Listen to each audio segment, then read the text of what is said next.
Good evening, councillors, ladies and gentlemen. I am Councillor Emmett McKenna, Chair of the Planning Applications Committee.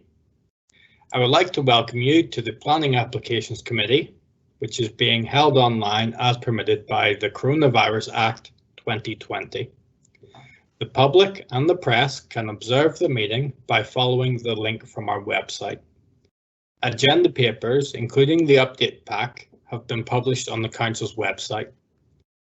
To help those observing the meeting, we will be presenting some information on slides as we go through the agenda. Before we start, councillors attending will be asked to introduce themselves. This is for the benefit of the public and also to ensure that all are in attendance as expected and that they can hear and speak to the meeting. Members have been asked to make me aware if they wish to speak on an item in advance. This does not prevent additional contributions being made, but I ask all councillors to notify me when you wish to speak in the chat section of their screens and then wait to be called. When not speaking, will councillors please put their microphones on mute. When called to speak, please unmute your microphone and pause briefly to allow for the slight time delay. It is possible that loss of connection may happen, but as long as we have 5 members still in the meeting, we will be quorate. I will now do a roll call of councillors. As I say your name, could you introduce yourselves to the meeting? I am Councillor Emmett McKenna, Chair of the Applications Committee, and I represent Whitley Ward. I will call on the other members of the committee alphabetically. Councillors, please will you state your name and the ward you represent. Councillor Carnell. Good evening, Chairman. Thank you very much. Councillor Paul Carnell from Thames Ward. Thank you, Councillor Carnell. Councillor Ennis.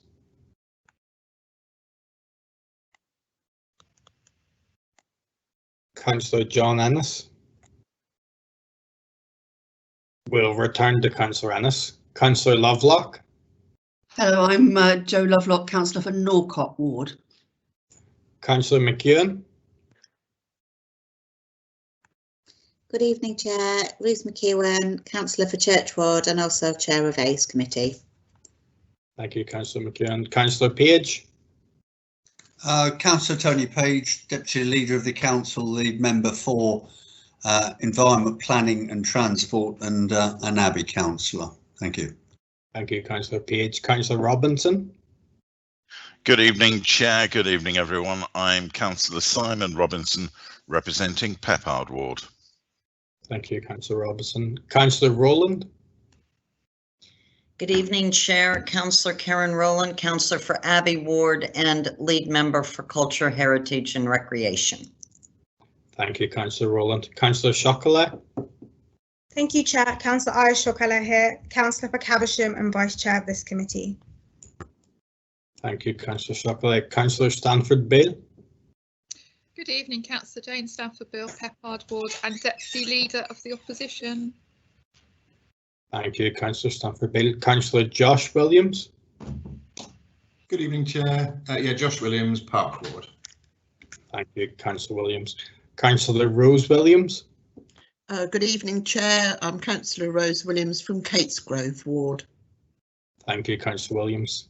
Councillor Ennis, are you in attendance? I am, and I apologise. I was too slow. I was waiting for you to call Miss Councillor Devine, but there you go. I do apologise.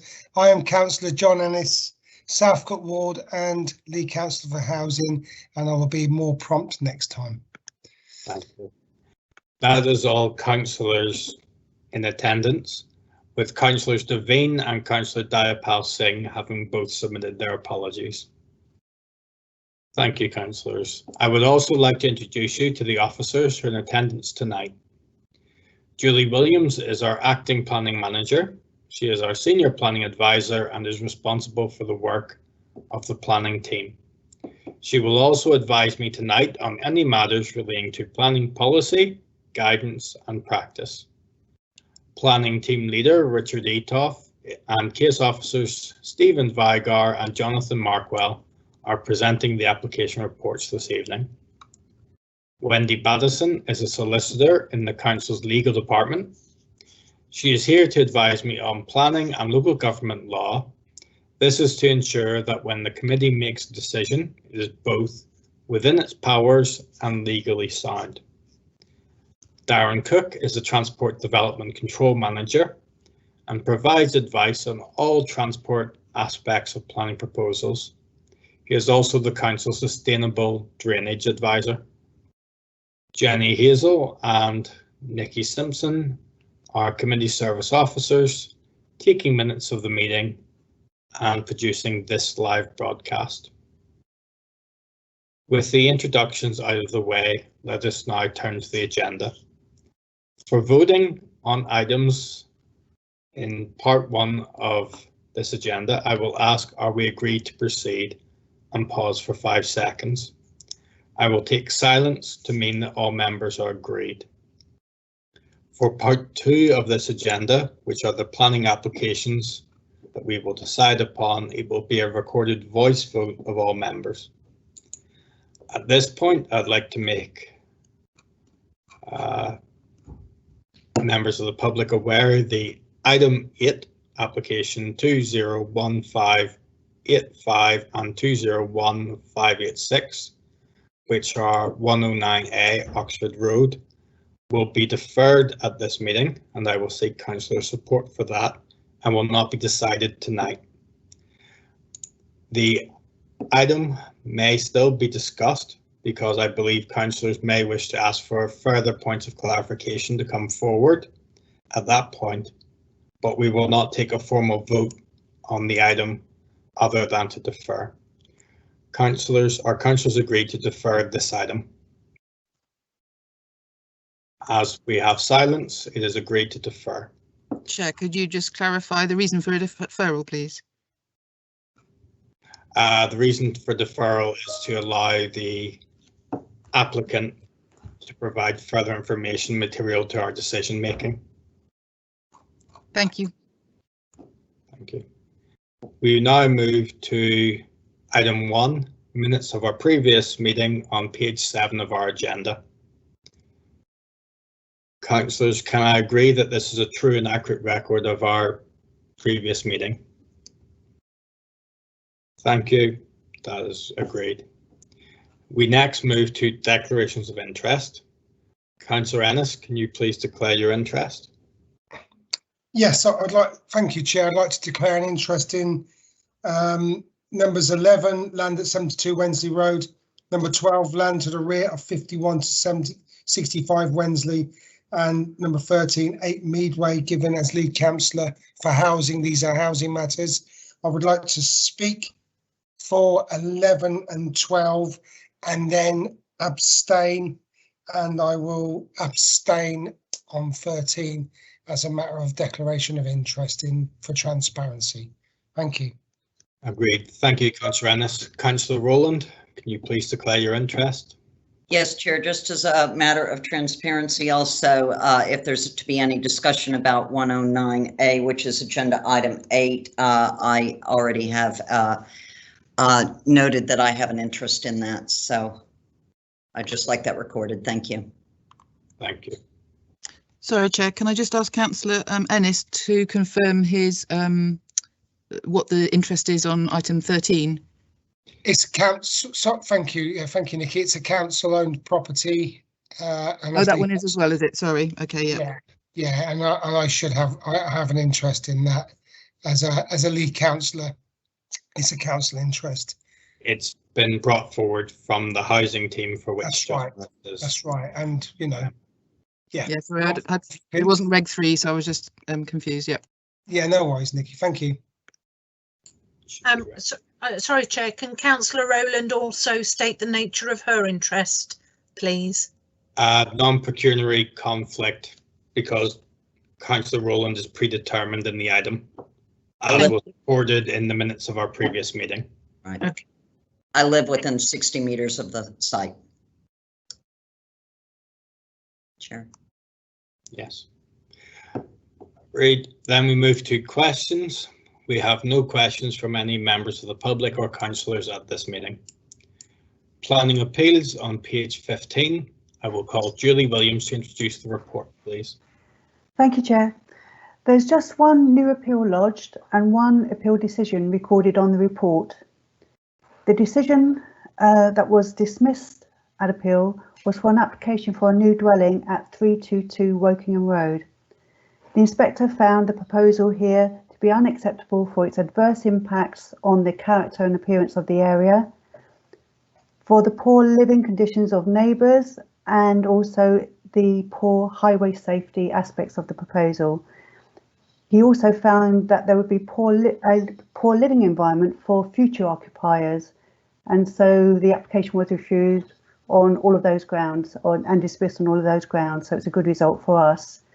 I can also, you'll be having these other appeals coming forward in your next committee items, but the planning inspector had a bumper day yesterday and today, so since Tuesday we've had 4 appeal decisions come in and all 4 of those have been dismissed, so good job. Thank you. Thank you. I'll also echo the grand job. Councillor Page, you've indicated.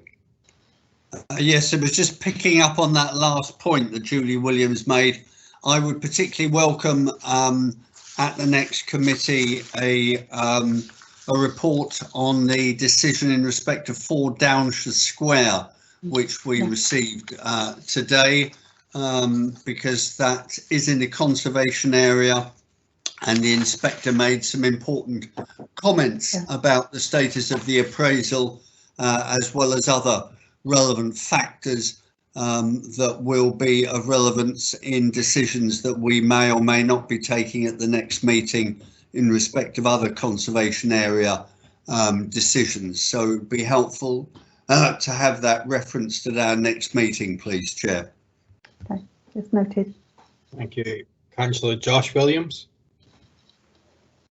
Thank you, Chair. Yes, just briefly, and ward councillors over in Park very much welcome the dismissal of the appeal at 322 Wokingham Road. I thought it was a particularly robust dismissal of that appeal. Some I've read have been quite lukewarm. That seemed pretty strong. And so thank you very much to officers, because I'm sure it's their hard work that got through to that strong response from the on that decision. I think if any development does ever occur in that area, that appeal and those decisions and those words will mean that any development is the right kind, as this was very much wrong. Thank you. Thank you. Thank you. Do we have any further indications on this item? Then I suggest we note this report. Thank you, that is noted. We next move to agenda item 5, applications for prior approval on page 19 of our agenda. I call Julie Williams to speak to the report. Thank you, Chair. I have nothing to add to this report this evening. Thank you. Councillors, are there any comments you wish to make to this report? I have no indications. I will then ask councillors, are we agreed to note the report? Thank you. That is agreed. Next, we move to annual performance and monitoring report, Development Management Service, which is item 6 for 2019-20 on page 25 of our agenda pack.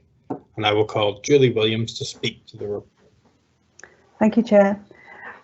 Well, it's no surprises. We've had possibly the most challenging of years in which to try to maintain performance standards. The first lockdown began in the last weeks of the previous financial year, and it took a little time for our IT systems and our normal planning process systems to adapt and deal with processing applications whilst at home and not being able to make site visits, etc. Paragraph 4.3 of the report gives you the published planning application statistics for Reading, and that shows that 88% of major applications and 87% of all other types of plan applications were dealt with within either a statutory time limit, which is 8 or 13 weeks, or within an agreed extended time. So I'm really pleased with that result.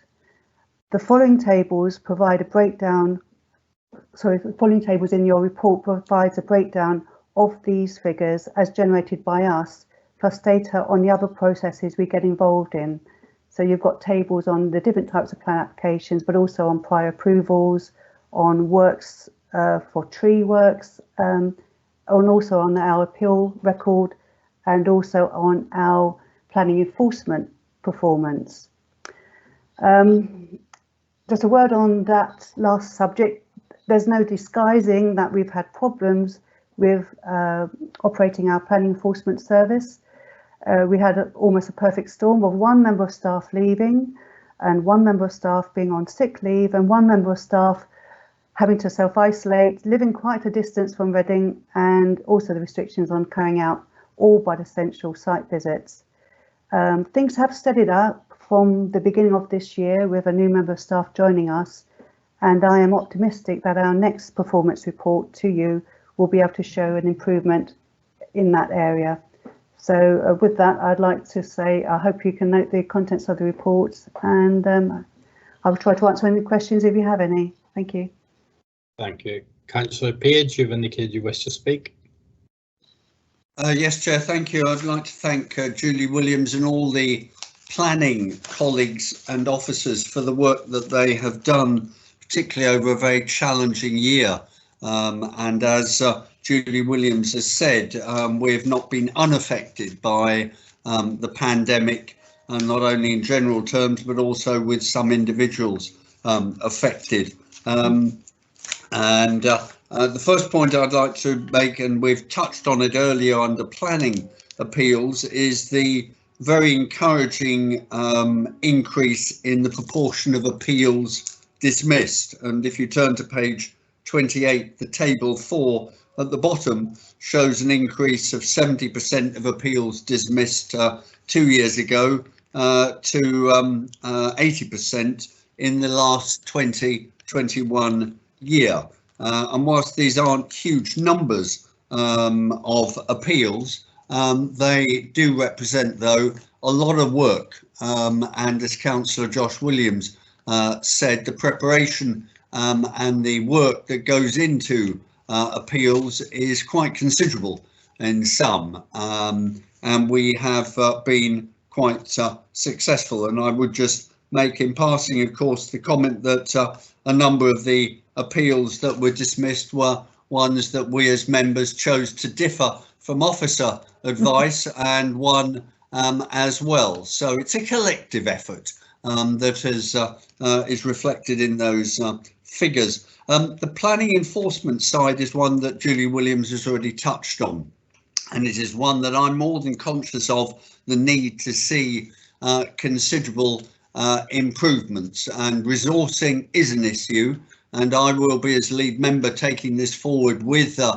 James Crosby in his new role and with Julie Williams, because it is essential that we get back to the level of performance and resourcing that we saw a few years ago. And Chris Beard and his colleagues delivered a good service to us, and we also, as is referenced in the final sentence of paragraph 7.2, we have been missing the ward by ward activity reports, and particularly representing a ward as with Councillor Rowland, which has the largest number of appeals, largest number of enforcement cases outstanding.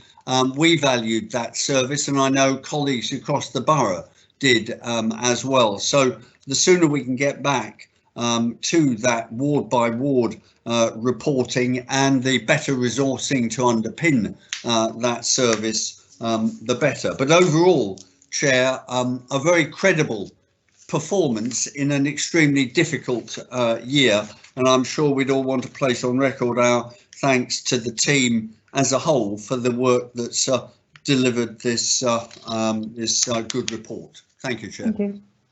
Thank you. Do any further councillors wish to speak to this item? Grand. So then I'll put in my 2 pennies on the appeals performance, which Councillor Page has mentioned. I'm particularly pleased, and I will reflect on the fact that councillors and planning officers may choose to differ because we have different roles and different decision-making processes. That is perfectly acceptable, and I'll pay tribute to our very good performance at appeal, to the efforts of our officers to defend the decision made by the local planning authority. in what has been particularly an affected year, as all of us will know with what's happened with COVID. And in drawing Councillor Page's attention as lead member to the fee item on table 6, which he will be well aware, which has had some impact on our ability to resource effectively. That may be an issue going forward for all councillors to be aware of. And it's my responsibility for why you were not getting the report, as we've had to refocus resources to meet what we can deal with. The year may proceed further, and hopefully we will do well. I will reflect that also we've now, since this monitoring year, had additional resource come into the team, which has led to some difference in deployments, particularly with the Kudo, which is our conservation urban design officer that can provide additional skills to the team. Thank you. Julie, do you wish to speak to anything on the item, or we note it? No, not at all. Thank you very much for your thank yous. And you know, the team are feeling a bit stressed at the moment and under strain, so that would be welcome. I hope they are listening in and hearing that. And yeah, and thank you very much to members for your continuing support. Thank you. Thank you. Then, as I have no further indications, the recommendation is that we note this report. Okay. The report is noted. Next, we move to agenda item 7, changes to permitted development. I'll call Julie Williams to speak to the report. Sorry, Mark Warringham to speak to the report. My apologies. Thank you, Chair. This report updates committee on the latest set of permitted development rights that have been introduced, which mean that certain types of development will not require planning permission. This follows on from a recent consultation to which the Council responded earlier in the year. The first is a permitted development right for change of use from the new use class E to residential. This will come into force on the 1st of August. This replaces some of the existing permitted development rights for changes of use to residential from some of the old use classes, which are now subsumed within use class E, such as retail, office and storage and distribution. Broadly speaking, the new permitted development rights are somewhat more restrictive than the office to residential permitted development rights were, for instance by inclusion of a size limit and a vacancy requirement, but are more permissive than the retail, storage and distribution or light industrial rights were.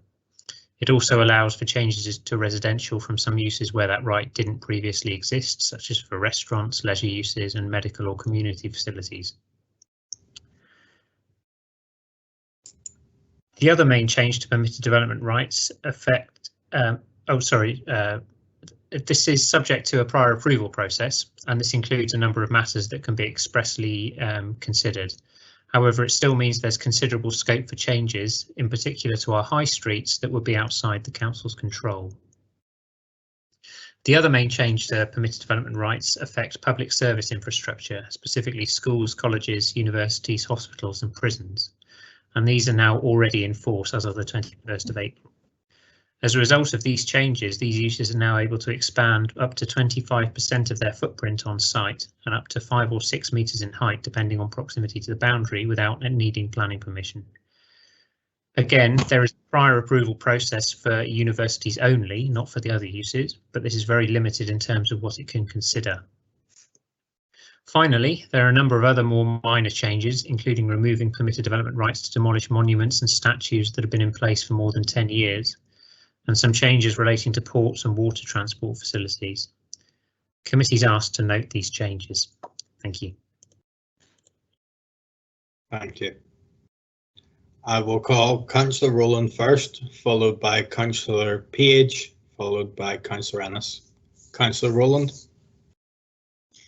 Thank you, Chair, and I would like to thank Mark Warringham for the report that sets out some pretty amazing and interesting things that we will be going forward with as we grapple with new permitted development rights in the town. I know that Councillor Page also wishes to speak, and he may speak to some different points possibly than I will. But I wanted to draw a person's attention to the impact of this on the high streets, as Mark had mentioned, with the change of commercial to resi. This is one of the things that they were grappling with the changes here, and how we can actually see the changes of the structure of our high streets. So we could literally see a shop possibly becoming a house, so to say, or residential. So that can be somewhat disconcerting. And I know that there are a number of comments that have gone back, to say this just, people really fear for the way it's going to work. It can be really harmful to the diversity of our high streets, and it can create like poor quality homes and living environments, and finally, ultimately, it can lead to historic character loss. The one protection for that, and I'll segue into how this looks at conservation areas too, is that within high streets, that within conservation areas, there will be some kind of protection wherein you can look for granting prior approval insofar as looking at the impact of the changes to the ground floor on the character and sustainability of conservation areas. So where you've got a high street, for example, in a conservation area, that can be a consideration. But I'm afraid it will possibly spell somewhat of a difference. The certain changes for permitted developments did not affect the national parks, World Heritage Sites, listed buildings or their curtilage. But whilst they considered possibly placing this exclusion or this exclusion on conservation areas, they decided not to include that, to include conservation areas as an exclusion. So I would say, to stay tuned, and I do have concerns for what impact this will have to our high streets, and I know that officers will be diligent in examining when these opportunities or when these situations arise in conservation area high streets, and about the potential impact for that. But a little bit disappointing in the world of conservation areas, and rather challenging times ahead, I think, insofar as some of these new rules. But I'll be quiet there. I imagine Councillor Page may have something further to say. Thank you, Chair. Thank you. Councillor Page. Just picking up from that last point, Chair, these changes, of course, build on a series of changes since the coalition came in, all of which are intended to shrink and curtail and constrain the role of local planning authorities. None of these changes enhance the role of a local planning authority or enhance the involvement of local residents and the community at the very time when we should have those powers to help shape and protect the changing nature of our town centres. But instead, this government decides to remove or curtail those powers, driven, of course, by the people who bankroll them. And whether it be the bankrolling of the refurbishment of prime ministerial accommodation, or whether it be sitting next to a Secretary of State at a dinner, or any other contact, it is designed to assist developers maximise the bottom line at the expense of our local communities. And one of the worst aspects of these permitted development changes, besides the fact that our role as a planning authority is constrained and inhibited, is the fact that we don't even have the ability to secure those essential financial contributions towards developing infrastructure needs, whether it be education, leisure, or affordable housing. And the financial implications of all these changes since 2020 13 are again summarised at the end of this report in paragraph 10.1. Millions and millions of pounds could and should have come to this authority to invest in affordable housing, in leisure, in education, and that has been deliberately removed by this government, and further contributions will be deliberately removed from investment in these essential infrastructure as a result of these changes. On top of that, we lose planning fee income as well, already totaling 1.2 million, the very income that could and should be used to pay for planning officers and enforcement officers. Again, a deliberate move to undermine and constrain the role of us as a local planning authority. This is a deliberate political choice by a government committed to shrinking local government as well as the state. And all those manifesto commitments that were in the Conservative manifesto have been completely ignored. No wonder the LGA, still with the Conservatives as the largest party, are making strong representations to no avail. Why? Because the LGA Conservative group doesn't donate to the Conservative Party nationally in the same way as developers who will stand to benefit from these changes. It's as cynical and as crude as that. And the Conservatives nationally should be completely ashamed, and we should lose no opportunity to ram home the point that these permitted development is permitted and licensed to make profit for the development industry and will do countless and untold damage to our town and city centres across the country, including Reading. And we must repeat that message at every opportunity, Chair. Thank you.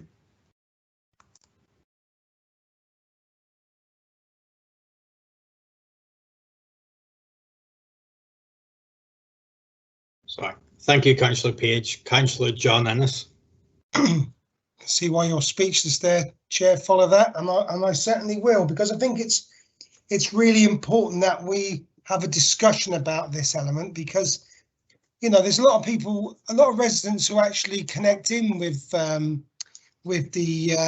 planning more than any other council meeting and process. Traffic and planning seem to be the ones of most interest, and a lot of residents take interest, particularly if it's in their own area, and they've got to be made aware of the changes in the town and country planning in 2020 and how it's got widespread cross-party, actually, as Councillor Page has said, opposition, particularly from a council level, and it almost feels like this is the Tory government against local councils.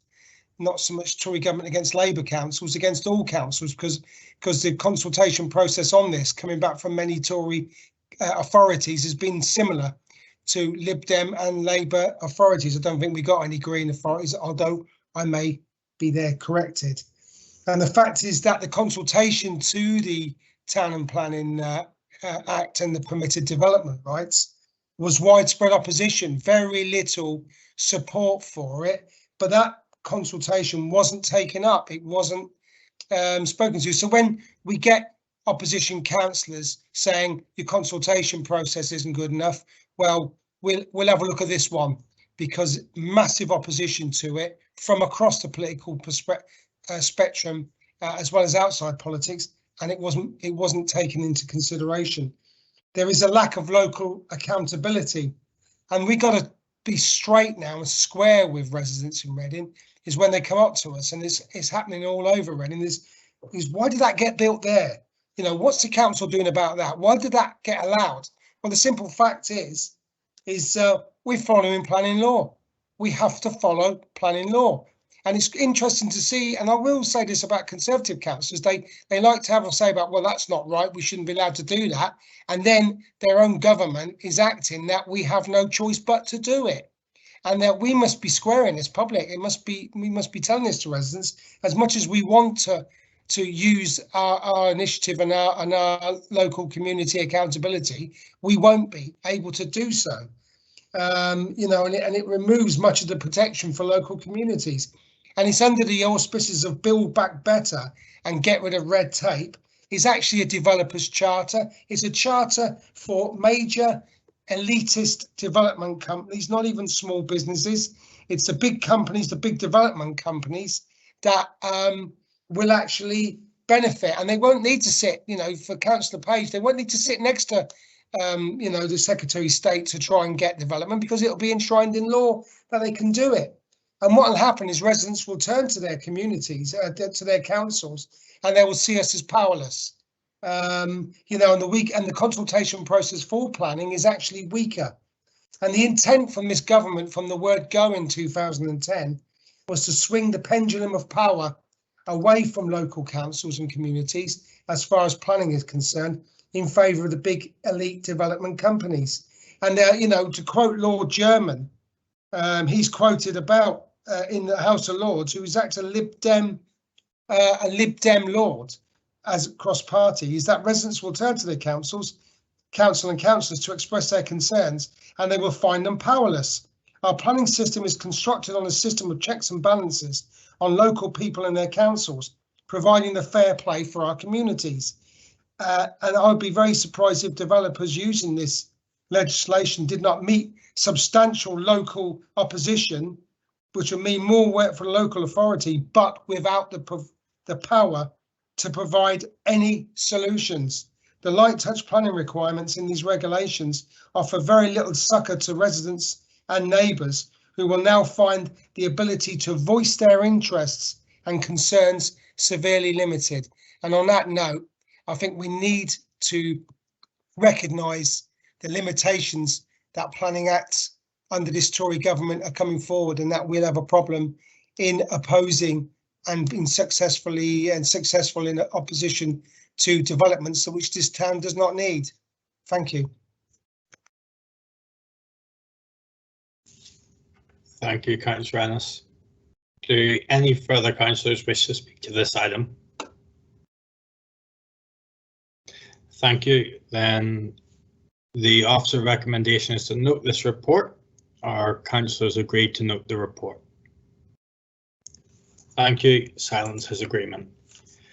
We now proceed to agenda item 8, where councillors will be given the opportunity to ask for items of further clarification in the officer report for when this item comes forward for decision in our subsequent meeting on the 2nd of June.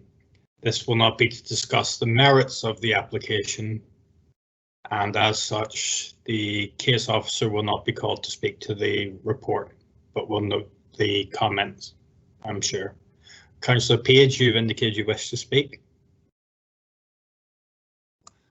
Yes, Chair, thank you. Yes, in supporting the deferral of this application, I would note first of all the comment of the Environmental Health Officer in paragraph 2.13, which does reference the ability to deal with the noise issue and the acoustic assessment by condition, but she does say we recommend it is preferable to be provided up front to avoid the risk of the system not being compliant with the noise criteria, and I would certainly support that. So in the absence of that report, I would have proposed a deferral in any case. But the issue that I would be grateful for officers to take away and offer further guidance and clarification on arises from paragraphs 2.6 to 2.11, and that is the issue of the primary shopping area, which obviously is located, as we're told, within the IDR, although the central area of Reading extends further to the west. but this leaves an area of the Oxford Road seemingly unprotected and uncovered by any policies around the balance of A1, A2 uses and takeaway uses.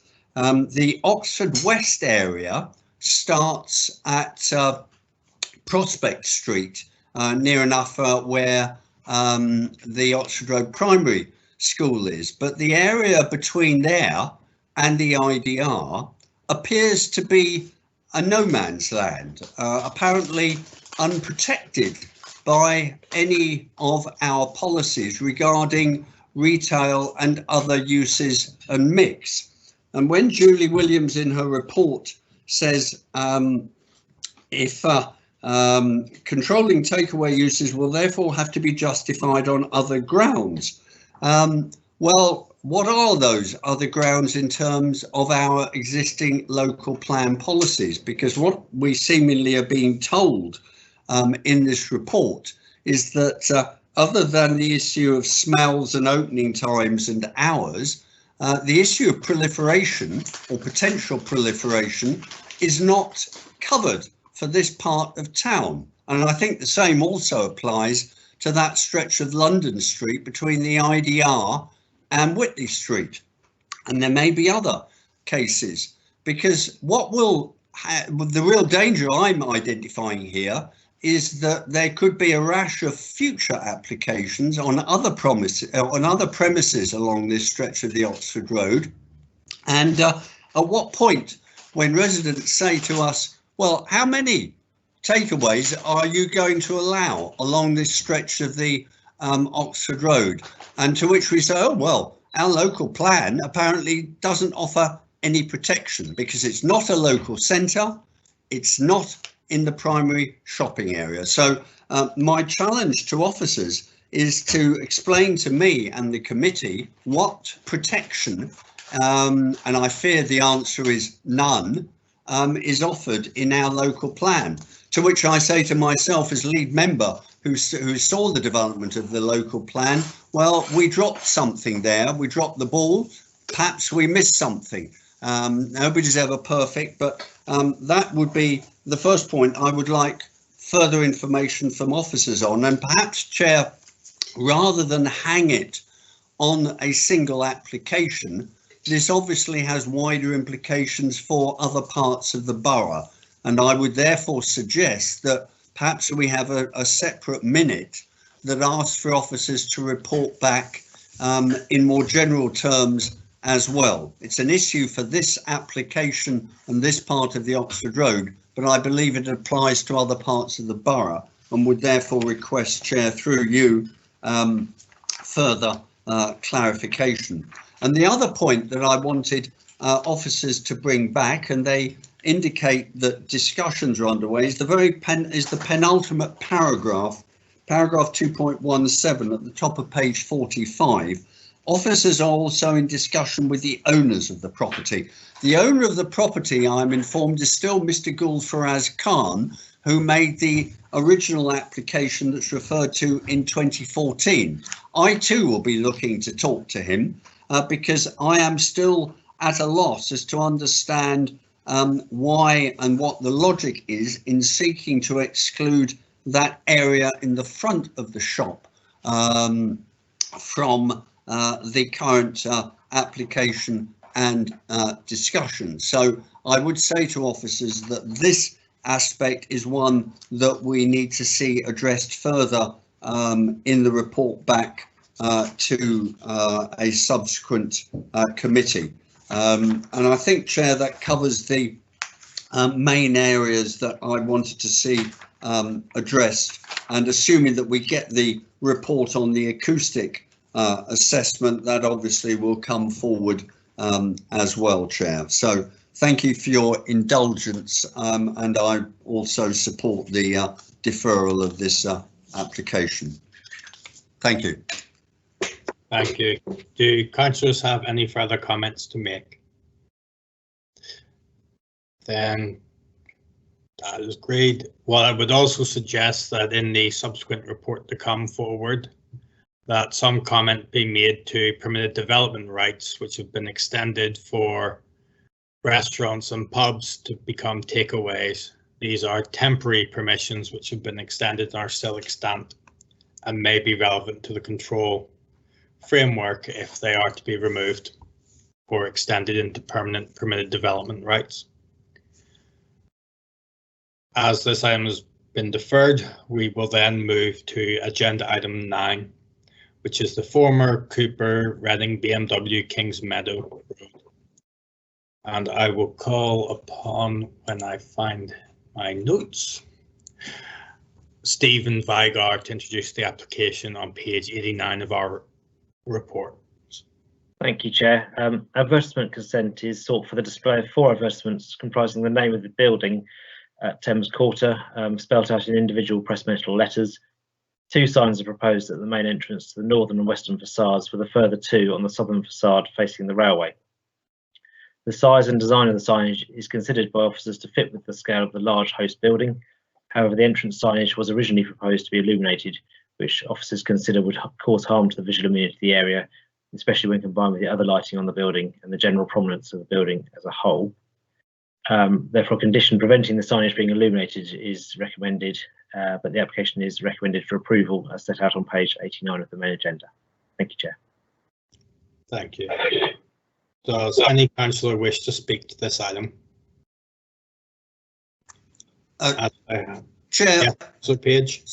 Yeah, sorry, Chair, I should have indicated, just to support the recommendation from Mr. Vigar on this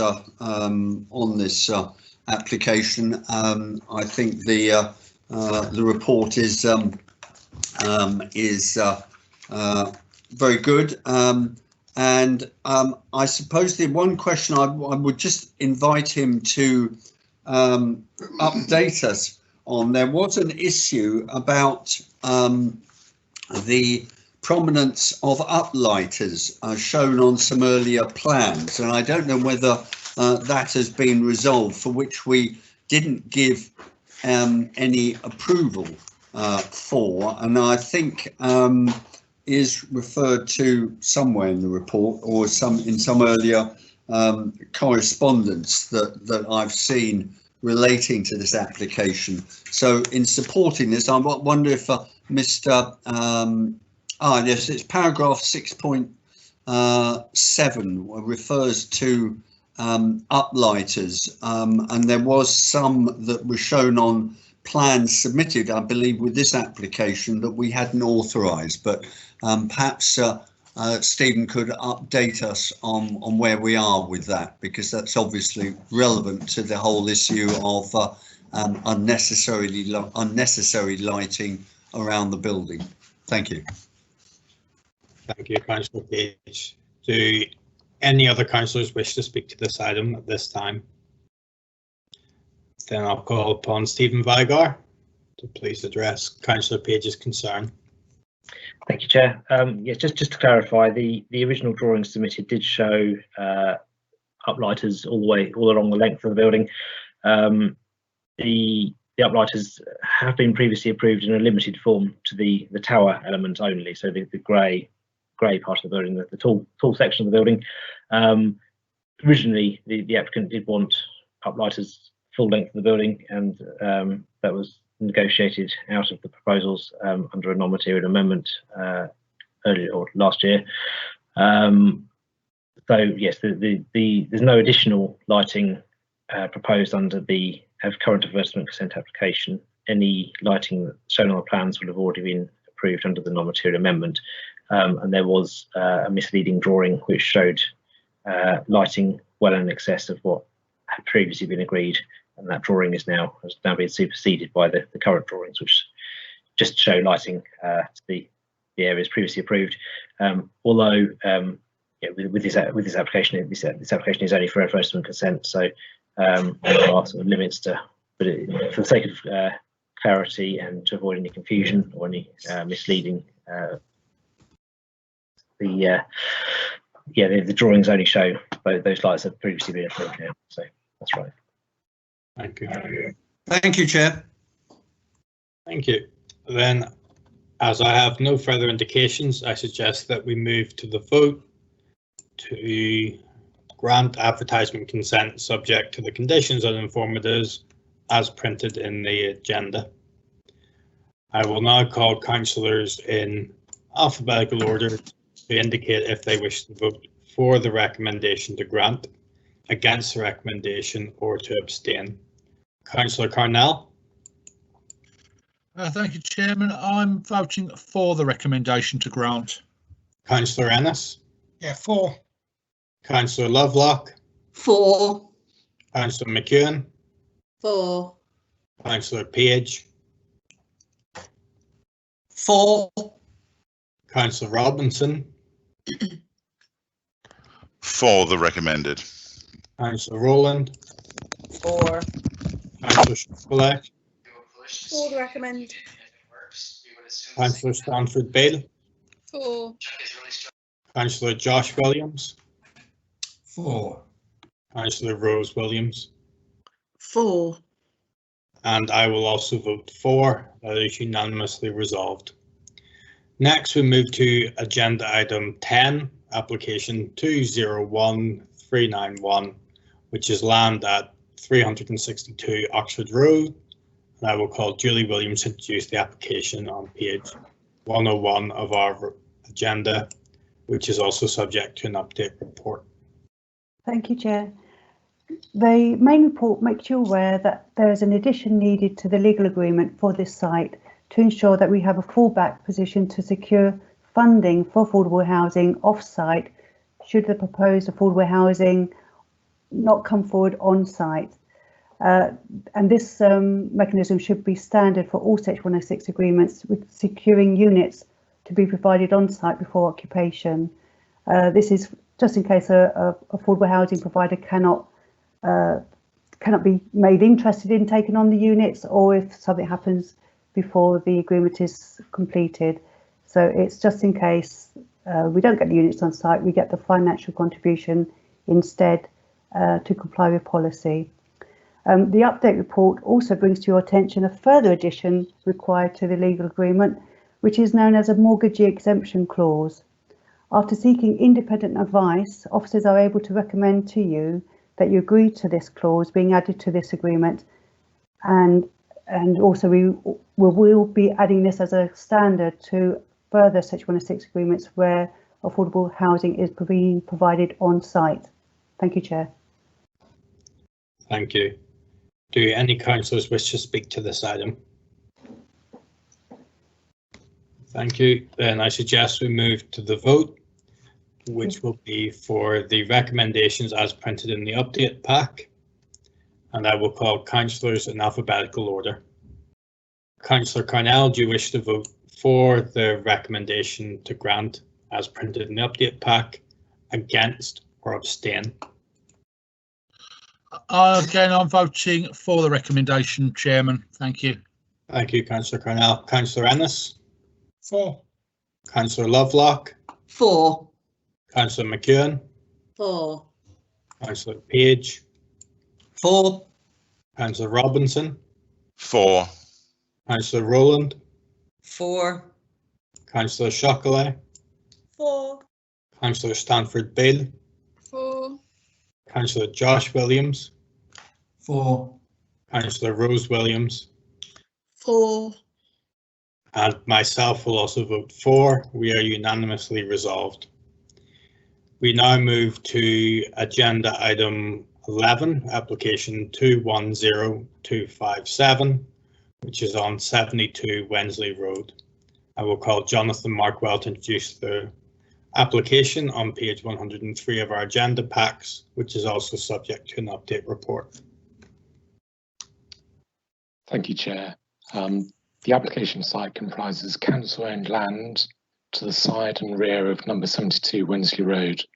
The site includes 13 existing garages dating back from the 1960s, with all but one of these being vacant. The site also includes 10 demarcated parking bays, together with vehicle access off Wensley Road and 2 grass lawn areas.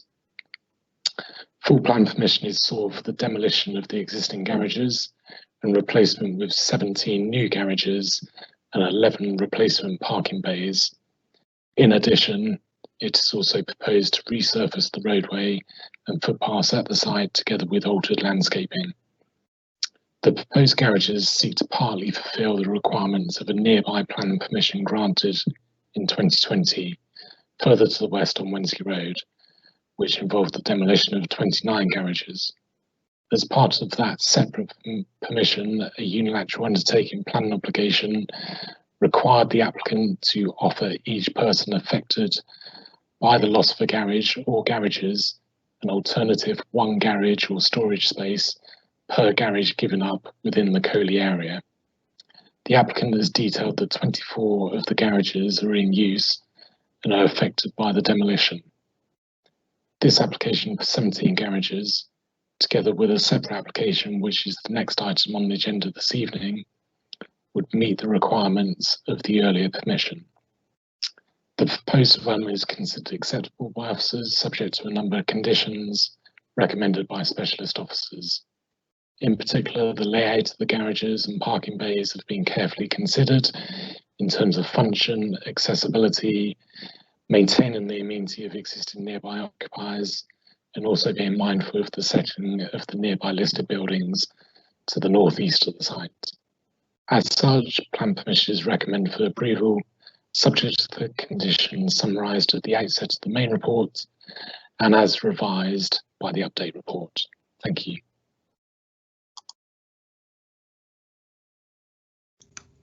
Thank you. I will now call Councillor Ennis to speak to the item.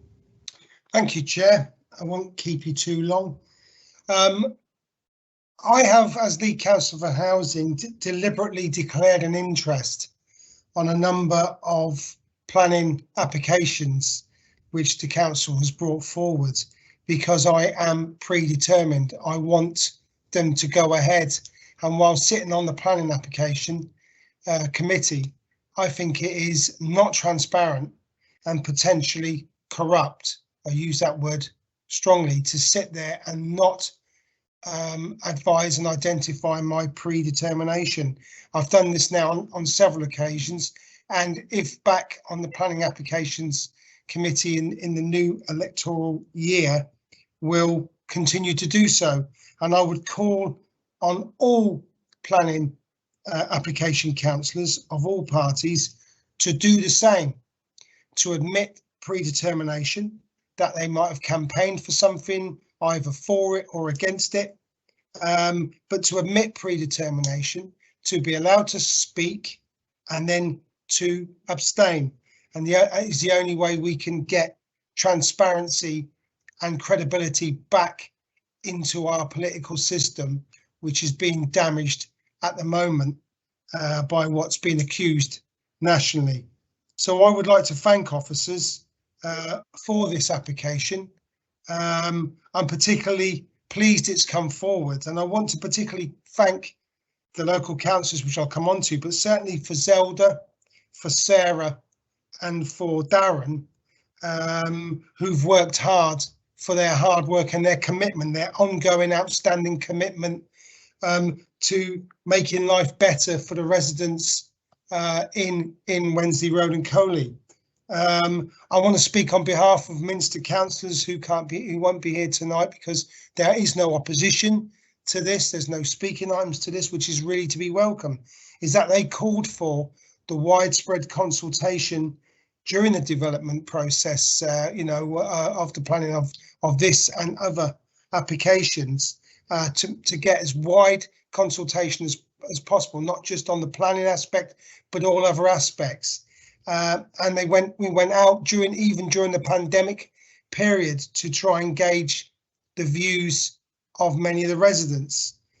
One of the big issues, as we know, there's been significant feedback on that. One of the biggest issues were the garages. The garage owners were very concerned about the loss of their garages, the loss of parking spaces. They felt that they were going to be negatively impacted. And legitimate, sir, all legitimate concerns were raised. We consulted, and the officers and ourselves made commitments. And we asked the residents, to talking to them. They said, we listened and we acted, and we believe firmly that these applications, the land at 72 and the next one, is providing better facilities, better garages, more parking and better roads. This is what the residents have specifically been asking for. No one has been missed out. I'm right in saying that. I may be wrong, but I can certainly see that in the plans, and what's been heard back is that nobody's missed out. Everybody who has a garage has received ones. There are now garages for others, and everyone is benefiting, and it will be a better facility. We can actually show Boris Johnson what Build Back Better means as far as this application is concerned. So very much, if he's interested, of course, very much want to support this application. I will be abstaining, but I will be appealing to my colleagues on the Planning Application Committee to support this application and go through and make sure that everybody has a garage in Wensley Road area will continue to have one which is better. Thank you ever so much.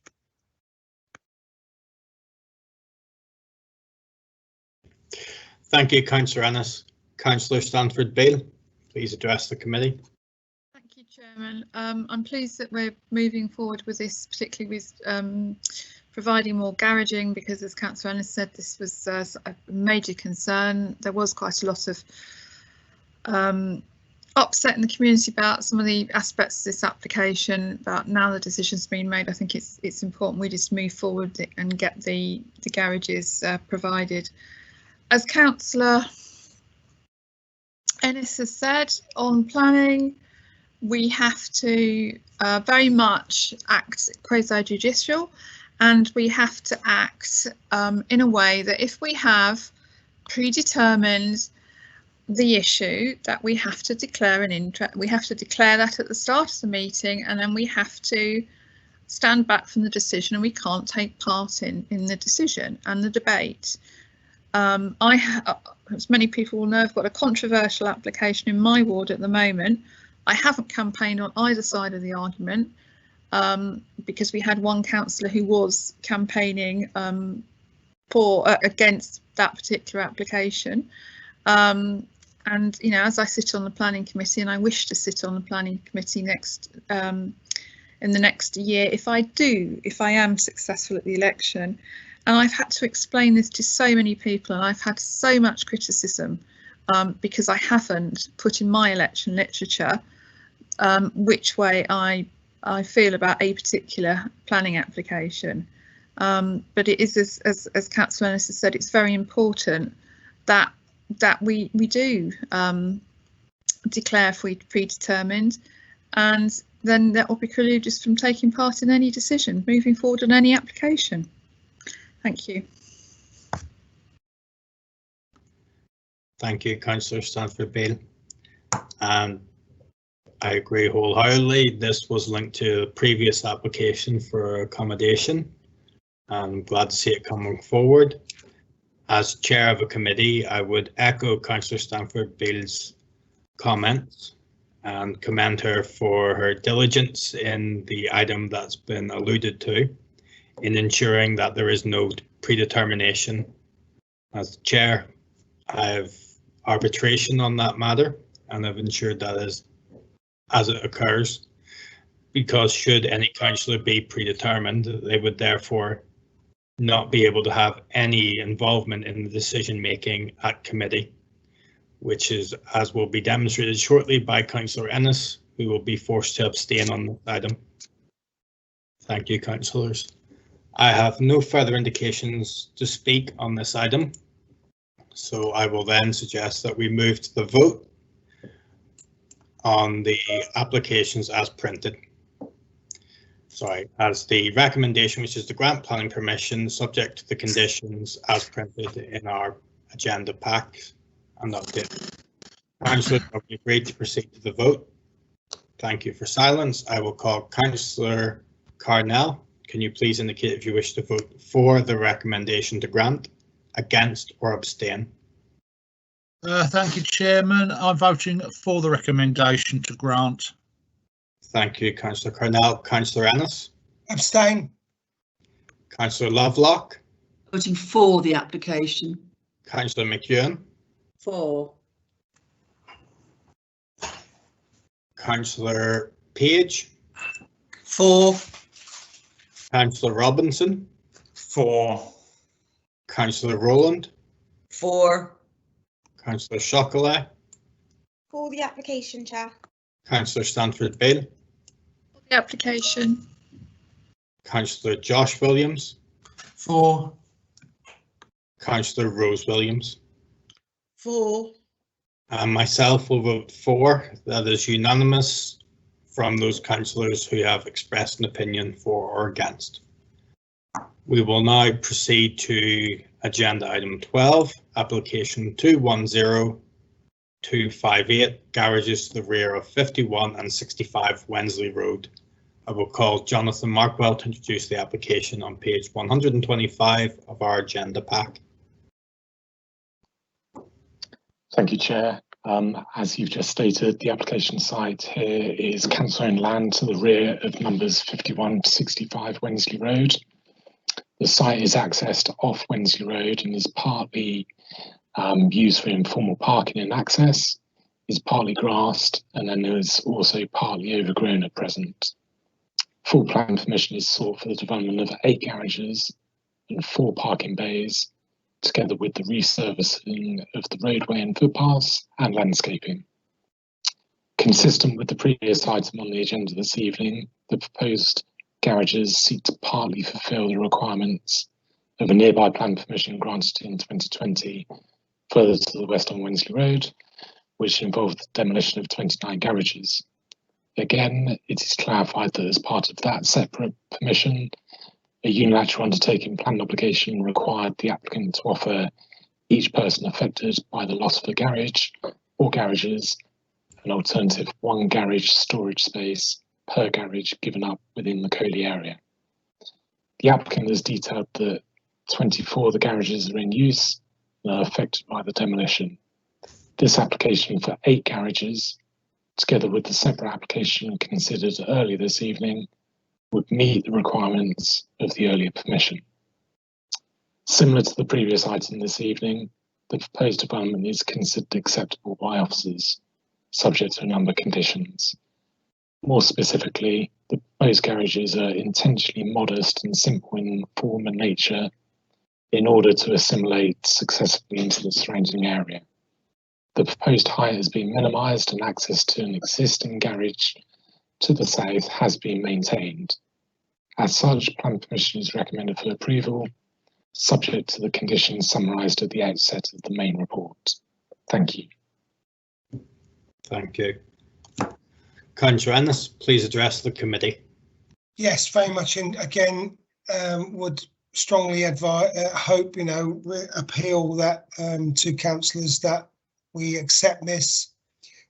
Just to make a further note, it's ditto on what I said before, but make another note that any loss of trees and landscape will be put back. It's a strategic plan for the whole of the area, which would involve more trees, the planting of more trees and more, better landscape for use for the residents will take place when the development, but particularly this area, we're talking about this development for the garages, that any loss will be replicated as in the conditions. Thank you.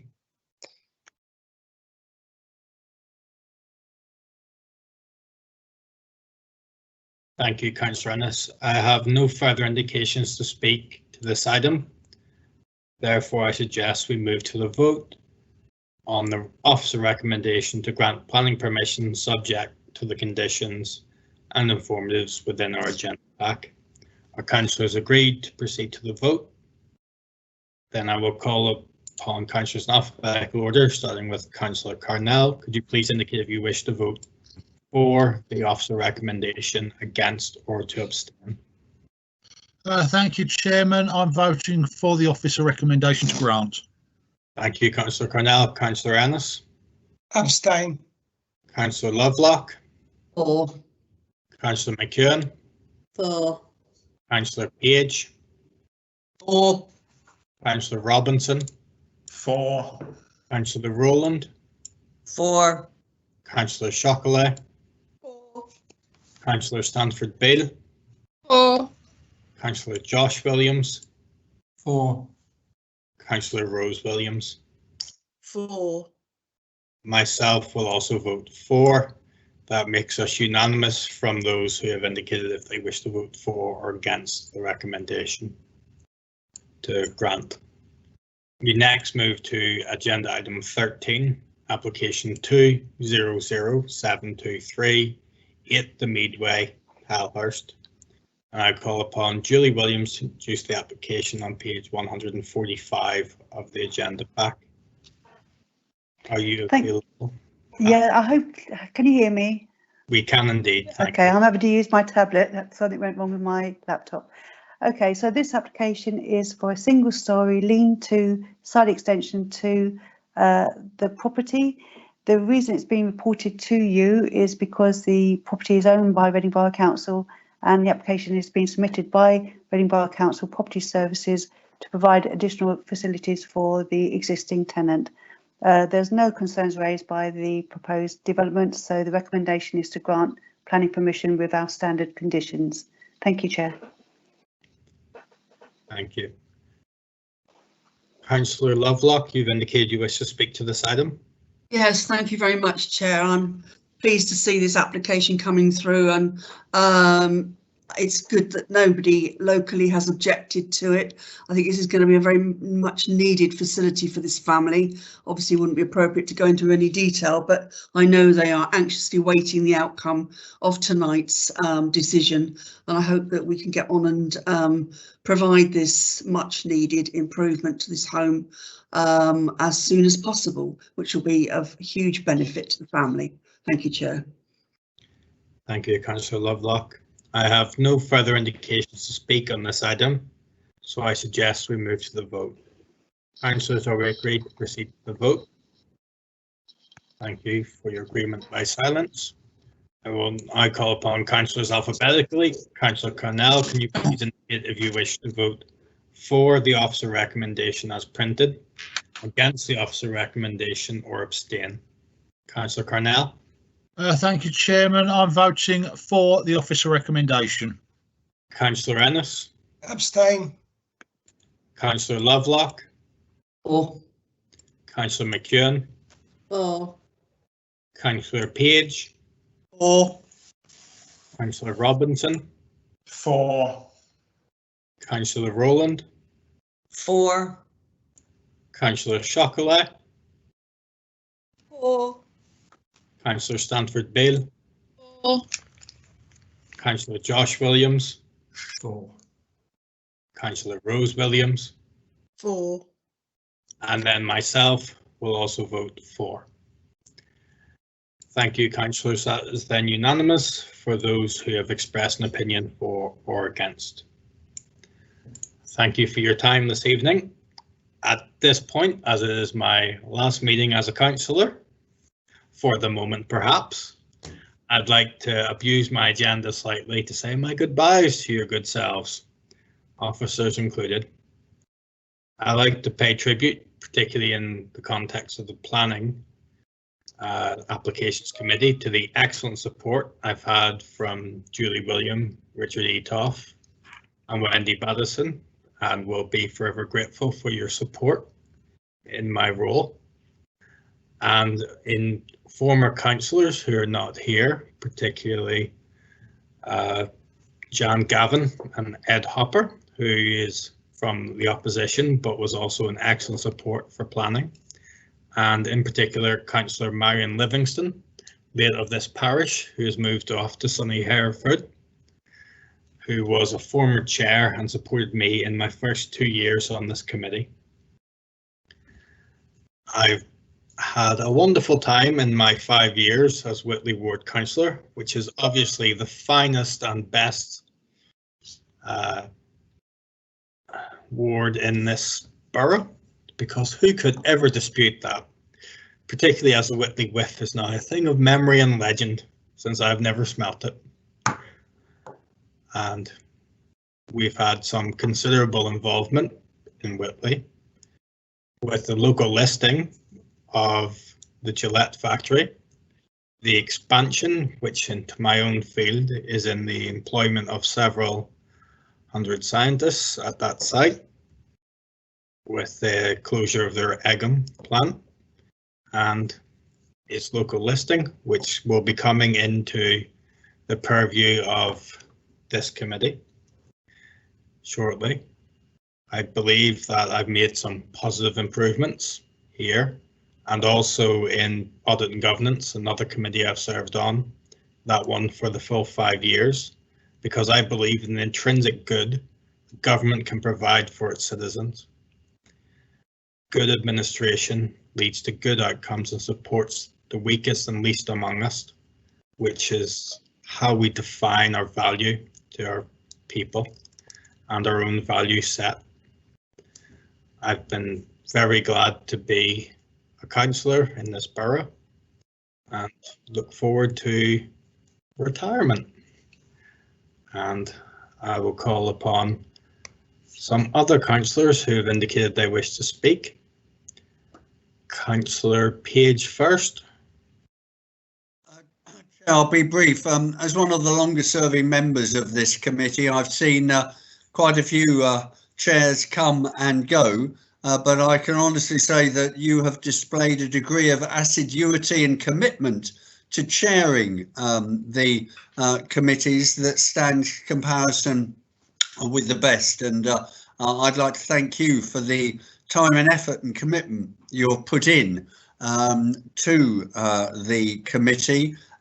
It's not just a case of turning up and chairing a meeting, although one or two in the past might have tried to do it on that basis, no names, no pack drill, but you have not only done your homework, but taken a real interest in applications across the borough. And for that, I'm sure we will all be grateful. We shall miss your style of chairing, and I, for one, wish you all the best in whatever the future brings in your career. And if you do change your mind and want to return as an elected member, we have a well-trodden tradition of welcoming back councillors, and you would certainly be most welcome. So on behalf of the whole committee, I'm sure I'd like to place on record and move a formal vote of thanks to you for your years of service on this committee and as chair. Thank you. Thank you, Councillor Page. Councillor Rowland. Thank you, Chair, and I would like to second Councillor Page's formal vote of thanks to your leadership and your chairmanship over the past couple of years. I know that you accidentally became chair for the second year when you were not able to step down and we canceled elections last year. So you doubled an original commitment, and so that was very much thanked. I would also like to highlight your knowledge of planning, your willingness to always be up on what is going on, to understand that, and to always be patient in explaining that and clarifying that. That's something that is really, really needed by someone in this position, and something that you filled with aplomb. I noticed that before I was a councillor, and your performance on the planning committee before I was even a councillor, that your knowledge in the area and your dedication to it was top notch. So I was delighted when you became chair, and you have never let me down. And I just really have to applaud your efforts, and you've left some big boots. So thank you again. Thank you, Councillor Rowland. Councillor Stanford Bale. Thank you, Chairman, and it really is. Thank you, Chairman. You've done a fantastic job of chairing the meetings. And I particularly like your sense of humour when you told one applicant who was trying to tell us that she'd reduced the size of the extension by 30 centimetres and wasn't this amazing. You pointed out this was just one house brick and wasn't significant. So it's great that you were able to get your knowledge as a building trade across. And I think, yes, as councillor, as the previous councillor said, you've got very big boots to follow, so we look forward to seeing who's going to be our next chairman, and certainly with some of the applications that we've got on the list coming forward shortly, they're going to have quite a tough time. Thank you very much again, and all the best for the future. Thank you, Councillor Stafford Beale. Councillor Shopkelly. Thank you, Chair. I just wanted to echo everyone's words, but really put across how much the work you've done on this committee has been, valued and appreciated. You put a lot of work into everything you do, and we all know that. Your colleagues, we know that. We see the work you put in, and just want to make sure that everyone in Reading who's had the pleasure of you as chair really understands what they're losing. Thank you so much, and hopefully we'll see you back in the future. We'll see. Julie Williams. Yes, thank you, Chair. I just wanted to say thank you for your services unpack from the officer's point of view. I've worked at Reading Borough Council for many years and worked with many different chairs of Planning Applications Committee, and I can say from experience that some of them have been pretty daunting to work with, and it's quite a daunting thing for some officers to present at Planning Applications Committee. And so I'd like to thank you for your always being supportive and understanding of the work that officers do, but also sometimes the predicaments they find themselves in when they're presenting to committee and being asked questions on the hoof. So thank you for that. And I also was very grateful when you couldn't stand down last year, because you were of immense help on helping us with our telecom applications that we had to deal with last year, if you remember. And yes, that was very welcome, and to have that advice from you. So yes, I'd like to share with the other councillors. Yeah, sorry to see you go, and thank you very much for your help over the years. Thank you. Thank you. Thank you all for your kind words, and I'll leave you with a couple of wonderful goodbye quotes. Every new beginning comes from some other beginning's end. A wonderful song. And one of my favourites is "Don't cry because it's over, smile because it happened." Goodbye. It's been a privilege of my life, and I'm very happy, particularly in my retirement. I will not know what to do with my Wednesday evenings from now on, but I'm sure I'll fill them. Thank you all, and have a wonderful evening. I call this meeting to a close at 19:54. Thank you, Chair. Good luck. Chairman, good luck and good on your retirement. Thank you all. Hey, best wishes, Emmett. We'll have to have a pint sometime, yeah?